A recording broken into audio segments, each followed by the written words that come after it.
Labdien, mani sauc Guntis Ansāns, es esmu gastrocentra mazā iegurņa veselības programmas vadītājs, koloproktologs. Mazais iegurnis un tas koncepts kā tāds ir kopumā sarežģīta daudz kompleksu pasākumu programma, kuras sastāvā darbojas vairāki speciālisti.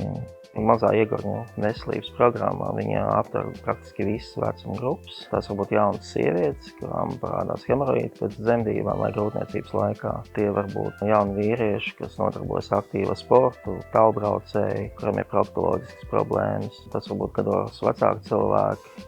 Vienmēr viss sākās ar konsultāciju, pacients stāsta kādas viņam sūdzības. Bieži vien pacients ierodās jau ar gatavu diagnozi, un, kad viņam pajautā, kāds jūsu sūdzības, viņš saka, man ir hemoroīdi, ko es vienmēr atbildu, ka tas ir ļoti labi, jo hemoroidālās vēnes ir visiem pacientiem. Viņas nodrošina pacientu saturēšanu līdz pat 25%, bet tā biežākā sūdzība ir sāpes, diskomforts, nieze, asins pie vēdera izējas, asins stolets papīra, traucēt vēdera izēja, sajūta, ka zarnu pilnībā neiztukšo. Tie simptomi, no kuriem parasti pacients meklē palīdzību un no kuriem noteikti būtu jāgriežas pie ārsta speciālista. Kopumā absolūtā vairumā gadījumu, ja tiek veikta kaut kāda invazīva procedūra attiecībā uz hemoroīdiem, visiem šiem pacientiem tiek rekomendēts veikt apakšēju endoskopiju, lai izslēgtu kaut kādu nopietnāku problēmu, kas varēja izraisīt tos hemoroīdus. Tāpēc svarīgi neignorēt. Ārstēšana vienmēr sākās ar izmeklēšanu, ārstēšana vienmēr sākās ar mazāk invazīvu un vienkāršāko ārstēšanas metodu, konservatīvu ārstēšanu, un ja viņi nesasniedz rezultātus, tad mēs ejam uz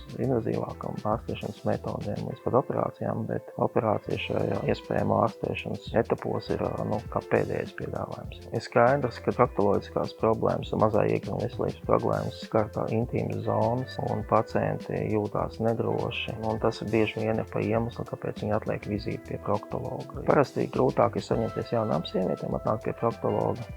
Un līdz ar to mums ļoti labi, kad mums ir kolēģi jauni proktoloģi sievieti, kas ļoti labi izprat jaunu sieviešu problēmu un viņiem ir vieglāk komunicēt savā starpā. Tas ir brīnišķīgi. Savukārt, kungiem un kundzēm gados ir jāsaņemās, ir jāatnāk vismaz vienreiz. Ja jūs sasniedzat 50 gadus, tad kolonoskopija jums jāuztais vismaz vienreiz mūžā, lai paskatītos, ka tur viss ir kārtībā, un tad nākošies var taisīt pēc 5, pēc 8 gadi. Un līdzīgi arī ar proktologu. Jūs atnākat pie proktologa, jums ir jūs iziet izmeklēšanu, jūs pārliecināties, ka viss ir kārtībā. Tieši otrādi jums ir kaut kādas problēmas, kuras vajag risināt. Atlikta vizīte pie proktologa ilgtermiņā tas vienmēr beidzās ar operāciju. Pilnīgi noteikti, ja ir sūdzības, tad ir jānāk pie ārsta speciālista. Vienmēr sūdzības attīstās lēnām un pakāpeniski. Es aicinātu neignorēt sevi, ieklausīties savā organismā, nebaidīties no ārsta, ja mūsu mērķis palīdzēt.